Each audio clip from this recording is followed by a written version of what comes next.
What is going on, everybody? Happy Friday. It is once again your AEW tandem of Ringside Heat, Jose Tabuada, Colin Dodge, at Tabuada93, at Risen72 is where you can find us. And of course, follow the show social at Ringside_Heat. You all know the whole deal. I'm not gonna do like some extra long-winded intro because we all know why you're here. All Full over the screen. All gear. over the screen. Yeah. What's that? It's all over the screen. It's all It's right there. all over the screen. Yeah, we Colin and I, what we like to do when we're doing things, get straight to the point because those are the kind of guys that we are, and that's the kind of host that I am. And well, here we are now, folks, full gear tomorrow night. And once again, Colin and I will be your live stream host for AEW, as usually is the case. However, in talking with the guys, and it looks like unfortunately it will be just us two who will be attending. And of course, right after the pay-per-view, Colin and I, we will be running episode 162 of Ringside Heat. So I'm very excited. It's another weekend of Colin and I. Again, Colin and I are realizing that like the tandem's getting stronger and stronger. We're having a blast doing these shows, just him and I. And so we are ready to just continue our ways. I know there was a very positive of course, thank you to everybody who gave such positive reactions to Colin and I, which is amazing. We really do. We've heard feedback, and again, that really does mean a lot for Colin and I. And I don't speak on behalf of Colin when I say that. I don't need to speak for him there. Always let us know what you think, guys, girls, everybody. Whether it's personally, we need to know. This helps. It helps us get better. So yeah. Whether it's personally, whether it's in comments and chat, whatever, we thank you nonetheless. And of course, Colin and I, we are ready to go. So folks, full gear. It's a busy back-to-back weekend for us here at Ringside Heat. AEW Full Gear this Saturday, tomorrow night, next Saturday, WWE Survivor Series War Games, which of course, again, I will not be present at the live stream because I will be live in Vancouver. I fly out a week. So humble brag. Here we go. I fly out a week from the day of this recording. We are recording this Thursday night, the day before, the couple days before Full Gear. A week at this time, in a week at this time, I will already be out west. So I'm very excited, very, very excited. But for now, folks, we look ahead to this weekend. AEW Full Gear, one of the final pay-per-views of All Elite Wrestling. Another fun build-up. Of course, Colin and I left flabbergasted, I would say, after the end of Wrestle Dream with what happened with Bryan Danielson and what's been going on with that. So here we are now. Another month, a month later, basically.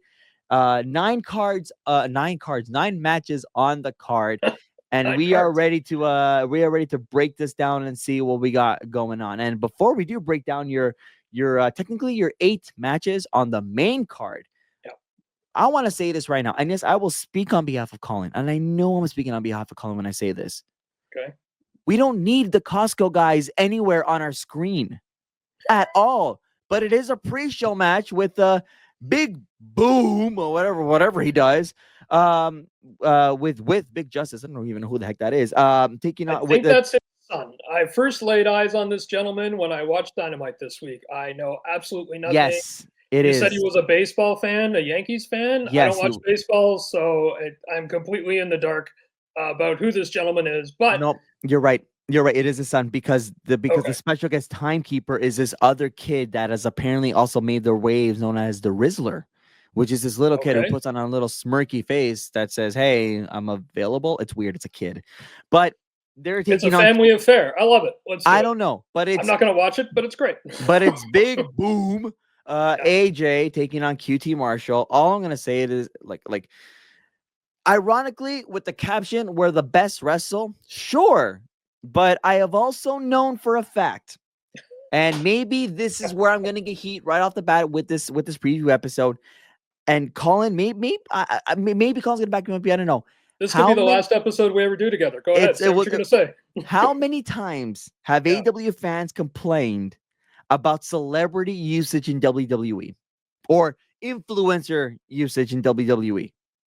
I was gonna say, who's the celebrity exactly? The Rizzler? Apparently, it's the Costco guys.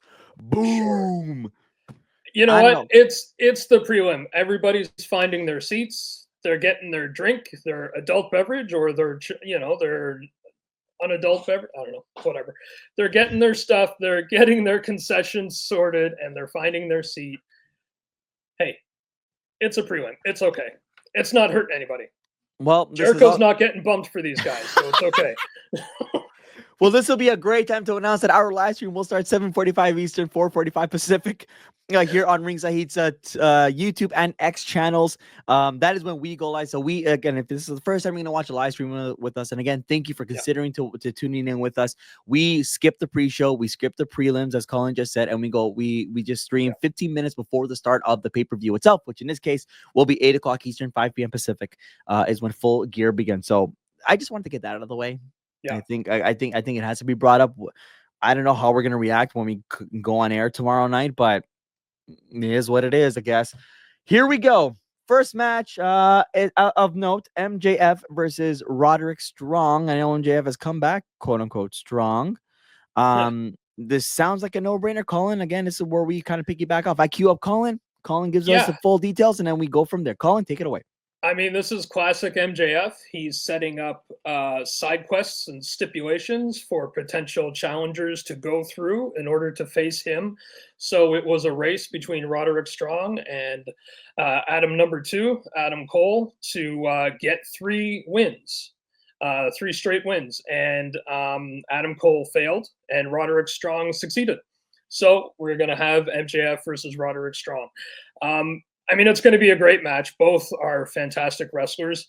It's just another corner in this long saga of MJF and Adam Cole, which, due to injury and time away, the momentum is seriously been hampered, for sure. I mean, the only real concern is the obvious out of control bronzing that Adam Cole is going through. He's been very orange lately. I'm not sure what's happening. Watch this thing on this past week on Dynamite. Him and Kyle O'Reilly. I almost said Kyle Fletcher. There's a lot of people with the same name on the show. There anyway, are. Yep. Kyle O'Reilly, and dude, he's got some orange. He's got some bronzer issues happening. But otherwise, I mean, again, great promos from both. Everybody involved knows exactly what they're doing. Mm-hmm. It's just a storyline that, it's got its problems just because of the time away. I mean, there was really no way around that. They didn't really do a full reset of anything. So, but it's there, and it looks like it would make sense if it opens the show, because it's not one of the biggest draws of the card. So I do agree. And Colin, I was Wednesday night. I'm at my friend's house with another buddy. We're watching the Maple Leafs game. Everybody knows Colin and I are massive Leafs fans, taking on the Vegas Golden Knights. The first period ended, so my fantastic game. And so my buddy was trying to surf, and he's like, "Let's go see what's going on in the world of AEW." And it's an Oompa Loompa that we see in the middle of the ring, and it's. And what's concerning about it, and I know this is unfortunately, this is going to be the focus of the match because Roderick Strong is connected, MJF is connected, Adam Cole. The fact that, like, if you're watching, this is only available on YouTube. From the wrist down, it's pure orange, and then from like the split, it's like half orange. Was almost like there was almost like a triangle thing happening. It's so concerned. And I think at one point Adam Cole brought down his knee pads, and for some odd reason that was from like a week ago. You could tell he must have got it while he had his knee. I don't know. First of all, why are you tanning with your knee pads on? I don't know if there's is it a new ice bucket challenge, except it's bronzer that's going on for chair? I don't know. I don't know what's happening. I don't know. I am at a loss for words with it, but I was looking at the TV and I felt like saying Oompa Loompa Doopity Dee.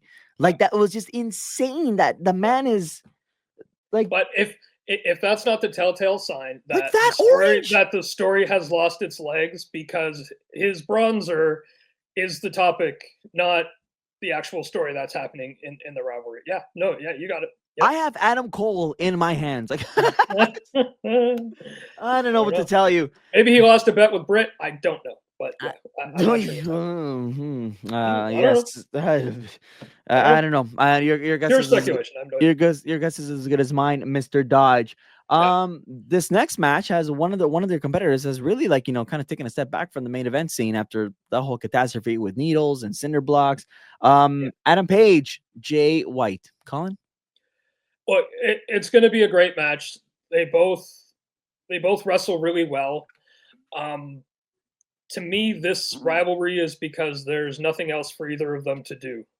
I think that's why they were kind of thrown together. But we are going to get a quality match because both of them are fantastic at that. In terms of the entertainment side, I'm not terribly interested, but I mean, that's okay.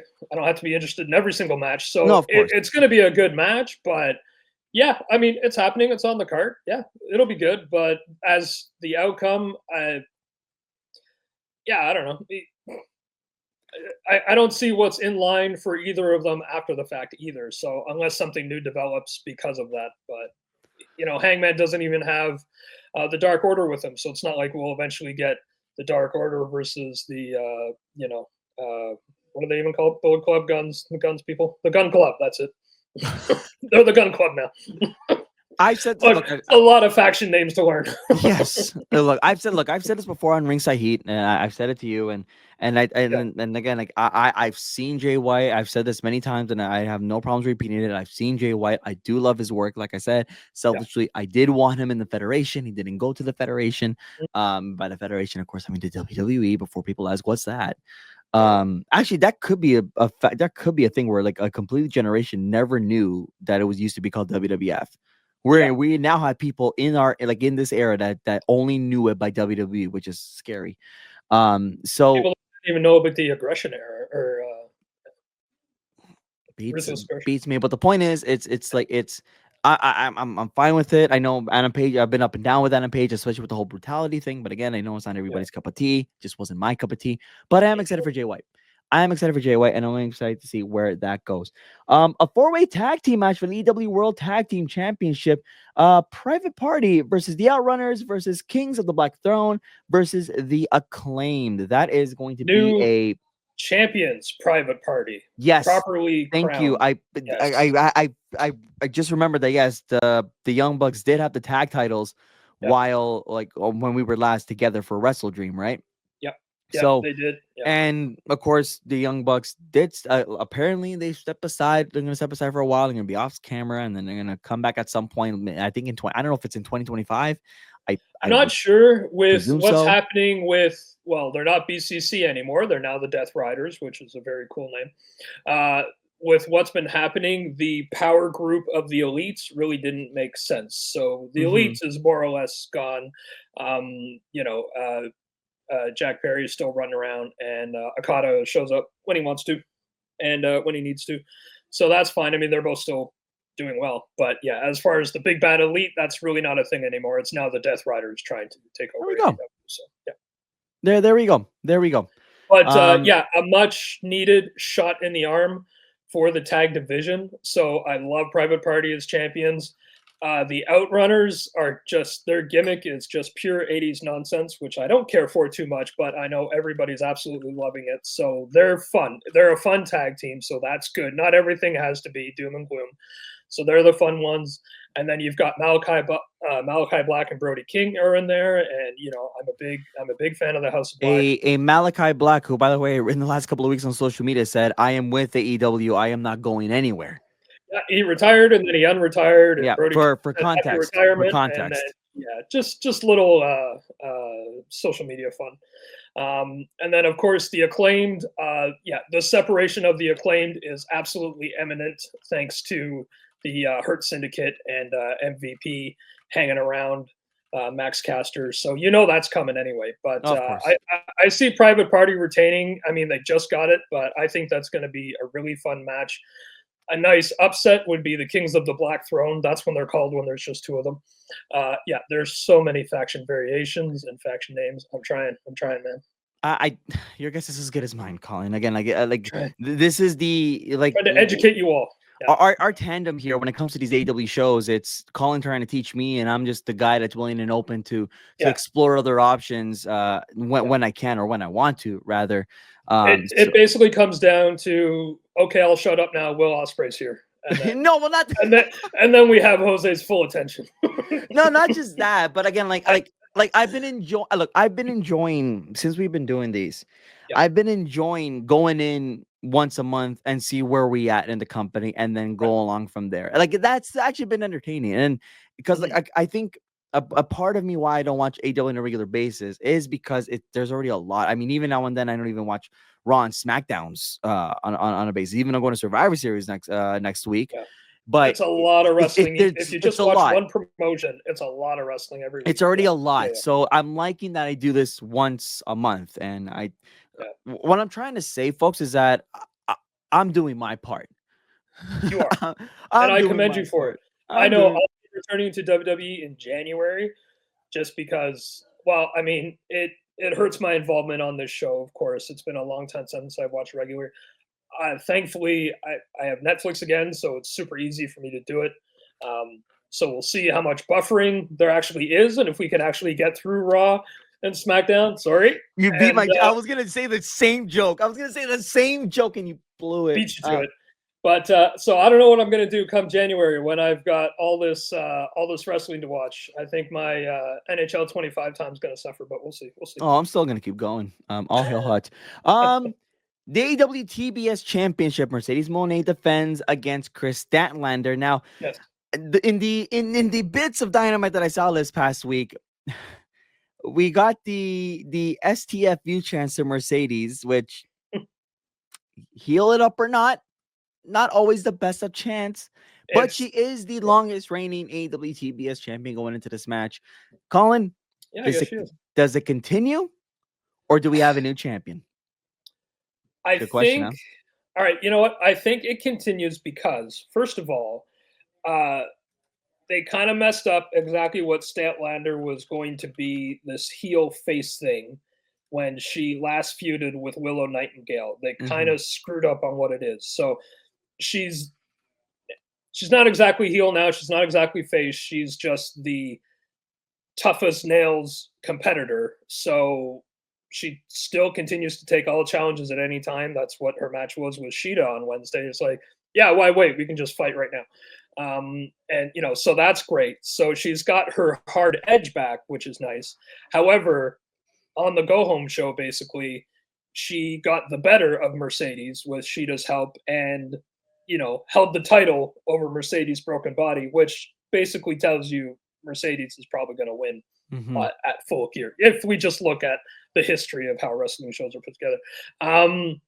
I think Mercedes needs to drop this belt to a better rival. Ooh. I don't Okay. know who that is. I would like to think that's a returning Julia Hart because Julia Hart's promos have begun. You have been saying that since I think All Out, All In. To be honest with you, you've been saying that Yeah, for a while, Colin. because if you want to talk one of the top homegrown AEW stars, it's Julia Hart because joining the House of Black, that gimmick change and everything, it's been amazing. The vignettes that are happening now, they look great. Can't wait for her to be back. She is one of the better TBS champions. After Jade Cargill left, it was Julia Hart, and I believe I'm getting that right. No, I think it was Chris Statlander. But either way, Mm. in that mix, Julia Hart has been one of the top TBS women's champions. So I don't know. Would Mercedes drop to a very young but very good Julia Hart? I would hope so. You get a good rivalry out of it. That'll make me more interested. But so I think it's waiting for returning Julia Hart. But I still think we're gonna again. Mercedes can still wrestle. Her wrestling's not a problem. That's not the issue. Never But was. she's got Camille in her corner and all that kind of stuff. I think it's going to be a great match. But yeah, I don't see Statlander winning it, at least not yet. Not on Saturday. Well, the next match has me interested because of what has been developed, I think, properly compared to the WWE edition. Swerve Strickland, again, also took time away from the main event scene, and Yep. Bobby Lashley. Bobby Yep. Lashley finally making his AW debut. Now has the And hurt. still looking like $1,000,000. Sorry to cut in, but yes. Oh, Yeah. fantastic! He's Yeah. just to confirm, Bobby Shelton Lashley. as well. But yeah. Bobby Yeah. Lashley is 48, but he does not. You would not assume that No. he's 48. The Hurt Syndicate, which is basically the AW edition of the Hurt Business that happened in WWE. However, it was botched in WWE, I would say so, or it never got the push or the run that it deserved. I would Well, I say mean, usually how it is in WWE, there is very little room at the top, and timing is everything for when it's that's going to tough. happen. So yeah. It's always tough, and I maybe this is I don't know. I don't think it's an embarrassment of riches in WWE. I just think that when you have the current guys that are just that have like already in place, or they put WWE put in place themselves, it's Yeah. really hard to just suddenly even try to manually fix that quote unquote error if it is an error. So unfortunately, a lot of guys are not going to be able to reach that mountain just because of the Mm, talent that again, ironically, WWE built along the way. right. Like it's just it is what it is, and so this is where it's great that the alternative is there, and I really think that the Hurt Syndicate and Bobby Lashley has the opportunity to do what he couldn't do properly in WWE. I would say that the Hurt business was fine, but I think everybody and their mothers knew it could have soared to greater lanes. And I Oh yeah. think the AEW is a home for that. And I know he's been trying to recruit Swerve Strickland in the middle of this whole thing, especially after Swerve now stepped away from the title scene. Here we are now in a one-on-one match.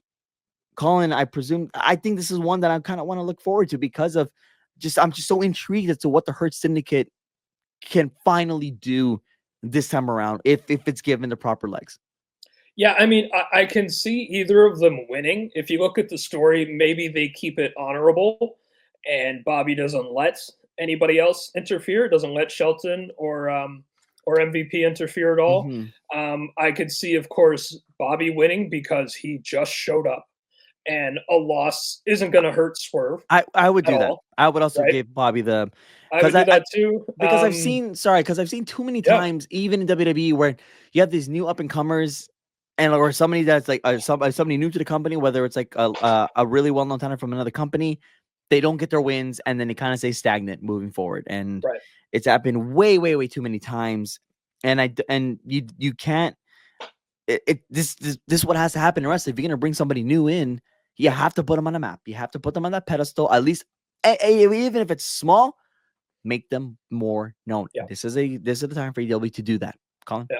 Yeah. I mean, and this could also be where we see the debut of a new Hurt Syndicate member as well. Maybe Swerve is about to win against all odds, and then there's one extra new member. I mean, maybe it's Max Caster. Maybe it's somebody else that MVP's been recruiting this whole time as well. Was it Leo Rush? I think was almost kind of pretty much said, yeah, he'll deal with Hurt Syndicate, but I can't recall what came after that, but maybe not. But anyway, yeah. Mm. So like, I mean, and I love the little side things of the active recruiting that MVP is doing. So, I mean, yeah, it's top form, Hurt Business, Hurt Syndicate, whatever. They're right back at it like they never stopped. And but yeah, so this is a very exciting match. Either of them winning makes sense. Probably, yeah, because Lashley just showed up. Probably makes more sense for Bobby to go over, but how he goes over would I think is the interesting thing. So yeah, it's a match to watch to make sure you're in your seat and dishes are done. Pay attention. Yeah. The AEW TNT Championship. Jack Perry, Daniel Garcia. Yeah. Yeah. I don't know. I mean, ever since the incidents with Glass Oh my and a God, we're still certain on Punk this. and everybody involved, I lost my love for kind of everybody a little bit. Just the lack of professionalism of that whole thing. Like Yeah, we everyone and involved, right?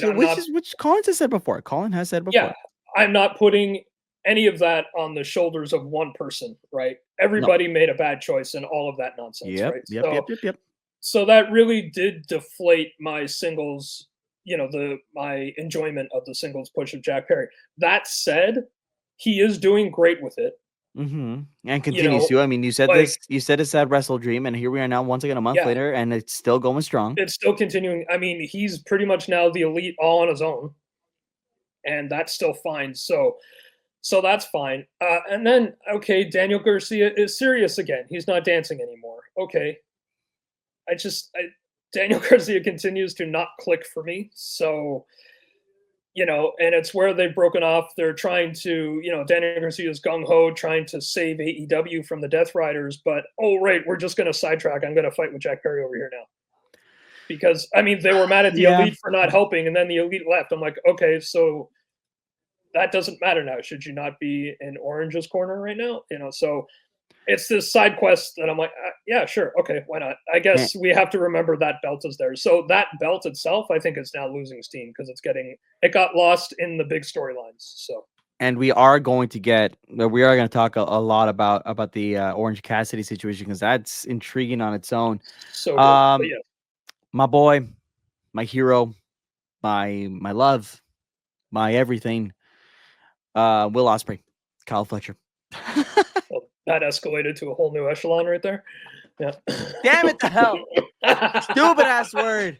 Why are you gonna set Stupid me ass up? word. Don't set me Yeah, no, up. that was on me. So yeah, folks, if you've got you got a sink full of dishes, you need to refresh that drink. You go ahead and do that during this match. No, I'm kidding.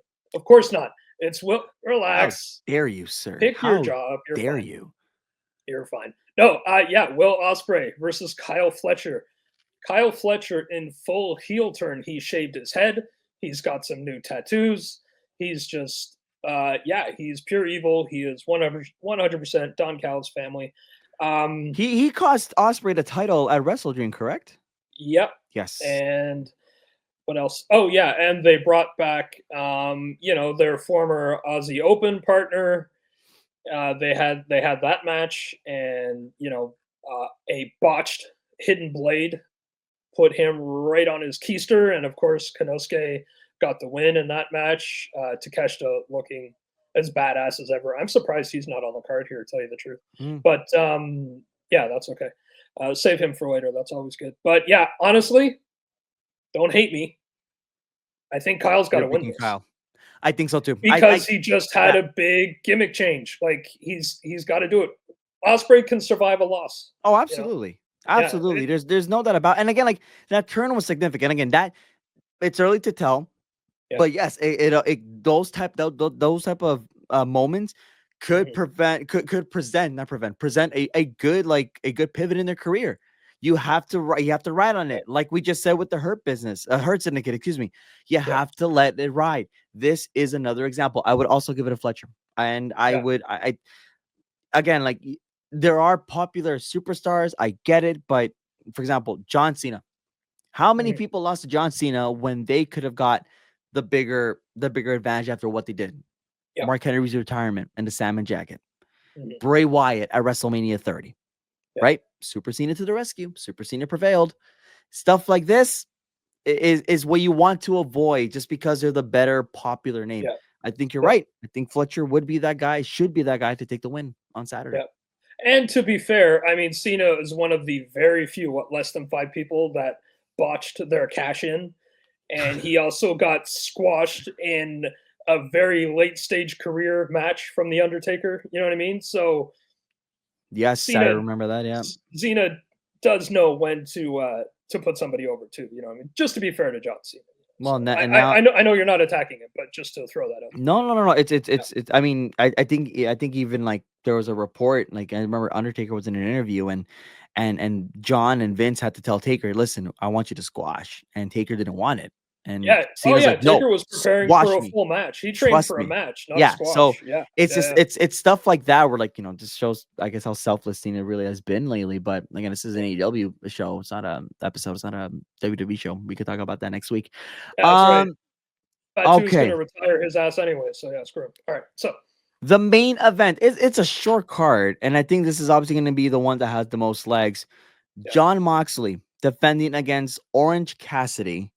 Now, obviously, the story stems from the ending of Wrestle Dream, or what Mox has been doing for the last little while, especially since All In. The harsh, really aggressive is an understatement. Heel, his group attacking the best friends and or the former best anyone friends, and everyone, basically. And Orange Cassidy kind of taking offense to it, kind of wanting to stick up for everybody, stick up for the locker room, and so he got himself in his title match, and here we are now at Full Gear with your main event. And I know Orange Cassidy was always the guy that never was quote unquote believable. I've seen a lot of people criticize Cassidy, saying he should never be in a world title picture in such a deep storyline like this because of his size, because of the gimmick, because of the personality. I've liked Orange Cassidy. I think this could be fine if Orange Cassidy they want to present Cassidy as a de facto leader who's going to step up and try to like defend everybody who's getting their asses kicked. Hell yeah. Something a little different. I'm in. Do I think he's going to win? No. But boy, what a surprise that would be if that happens on Saturday, huh? It would be. It's not this time. He is going to be a champion in AEW. I think there's absolutely no question in that. It's going to be when it makes the most sense, though. Right. Now, in terms of can Orange Cassidy be champion in AEW? Yes, he proved that when he challenged Kenny Omega years ago. it can definitely happen. To me, that myth, that belief was proven that yes, he can way back then. Also, more recently, if you look at Orange Cassidy versus John Moxley for the international title, that was an amazing feud. Oh yeah, And absolutely. that was before we have this new, uh, very much dystopian takeover Death Rider situation happening now. So, just the history between them, that's also been proven. And Orange Cassidy came out on top with that rivalry, winning the international championship from John Moxley. So, he's also beaten John Moxley in the big match, if for lack of a better term. So, that's not a problem. I don't think that's a question anymore. If you're a regular watcher of AEW, the way he's been handled in AEW, yes, he will be a champion in AEW. Yeah, I have no question. I don't question that at all. The thing is, though, with what's happening, Orange Cassidy right now is not the guy. He No, is no. story wise. It's going to be how brutally is he destroyed on Saturday, and who's going to rise up from that to go after Moxley and the Death Riders. Yeah, That's the way this story is going. It's not Orange Cassidy. He's the sacrificial lamb in this storyline. And this is the kind of wordplay and edginess of the storyline kind of thing. You know, it's far beyond the survival of the fittest that BCC was. This was we're destroying everybody. How dare you even think you could try to survive us, right? yep. And I absolutely love that. This is completely up my alley. So everybody's doing great. Uh, it has such cult vibes, and Wheeler Yuta is doing amazing at looking so incredibly brainwashed. Like they don't even let him talk without permission. It's so weird little It's side things. hilarious. There was one promo where Orange called Yuta a pawn, and Yuta said, "I'm not a pawn." Like he didn't have a mic in front of him, but the camera was on. He said, "I'm not a pawn," and Claudio immediately said, "Shut up." Like he's not Oy. even allowed to respond. Like there's little touch things like that. Like what is going on with this? So the little things are wonderful. The absolute insane look that Marina Shafir has all the time. I mean, Adam Page could take a lesson from that. I mean, Adam Page has his crazy eyes going, but I'm scared of Marina Shafir, right? Like, so, and she Yeah. doesn't say much. She No, doesn't say no. much at all, but she holds that briefcase that has the title that we haven't seen the title since Moxley won it. As soon as he won it, he put it in. He put it in a bag. That's right. So That's what right. does that mean exactly? Where we don't even look at it. Orange had a great line where he said, you know, I'm paraphrasing obviously, but it was like, you know, I'm gonna take the title out of your bag and put it in my backpack. You know, like So we're it's just because never gonna see the title again. I don't know. That's the thing. There's these little unanswered questions. It's these little detail things. I mean, I love little details. Johnny and I go back and forth about how little details are the best thing if you notice them. Oh From yes. simple as wiping your feet before you get in the ring, or something a bit more like there's these breadcrumbs everywhere with that kind of stuff. Um, I'm yeah, seeing details about the whole bloodline situation in WWE, and I'm going, oh, yeah, okay. It's just small things that just you kind of yeah. makes you think, and this is another Even example of it. Hikaru Shida, when she lost to Mercedes Monet, when her finisher didn't work, when Mercedes popped up from the finisher, every match since then, she hesitates doing that finisher.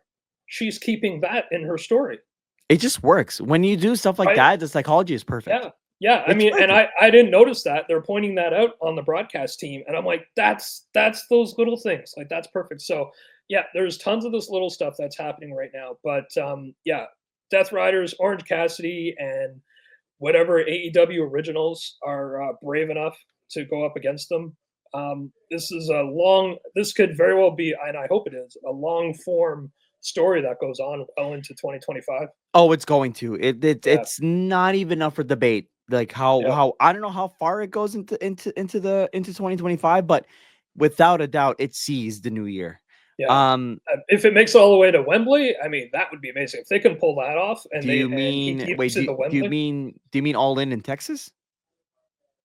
Oh yeah, that's right. I forgot. Okay, there you're welcome. Yeah, yeah, yeah. If it All in makes it all the way Texas. to That's right. Wembley's over now.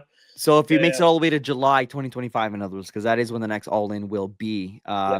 live from Globe Life Ooh, Park. Death Riders in Texas. That seems to work. Oh dear lord.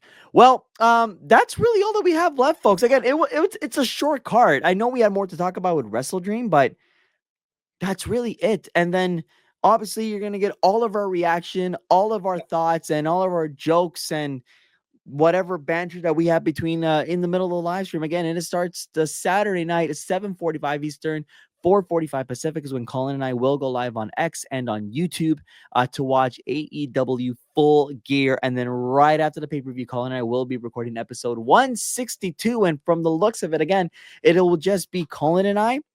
It looks like I will be hosting once again. So again, peace will be restored this weekend on the airwaves on Sauga 960 AM and wherever you get your podcast. So for now, folks, we're gonna leave it here.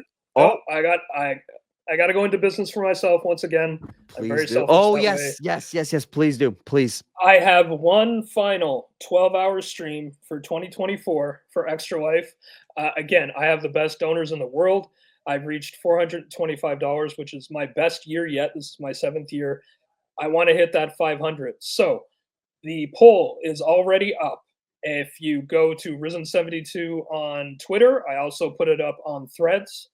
Please vote. You can choose between Assassin's Creed 4 Black Flag. I believe Great I know game. one person that has Great voted for game. that. You can also vote for Horizon Zero Dawn Remaster. But if you are so generous and get me to $500 before December 1st, then forget those 2 games.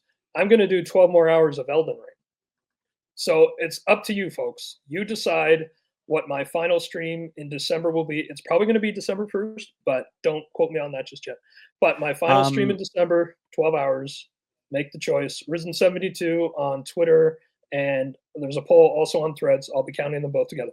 Well, forgive me for ruining our beautiful overlay here because, again, I took a long time to set this up, but it was going to look disoriented because, yes, I do have to show right now. Yes, there are 3 votes right now that went into. Oh, 4 votes already. There are 3 votes that already went into Black Flag. So if you thought I was the only vote, no, sir. Who did you There pay are up? another 2 people have voted for AC4 Black Flag. So, folks, in the Okay. description here on the YouTube channel, it is a link to this tweet. There's going to be a link to the Threads. To the Threads post as well, and then of course, Colin's donation details is already in our description, which appears in every. If you're on both platforms, then you can pad your vote. You can vote twice. Exactly. So again, folks, please just do support that. Again, what Colin does is obviously incredible.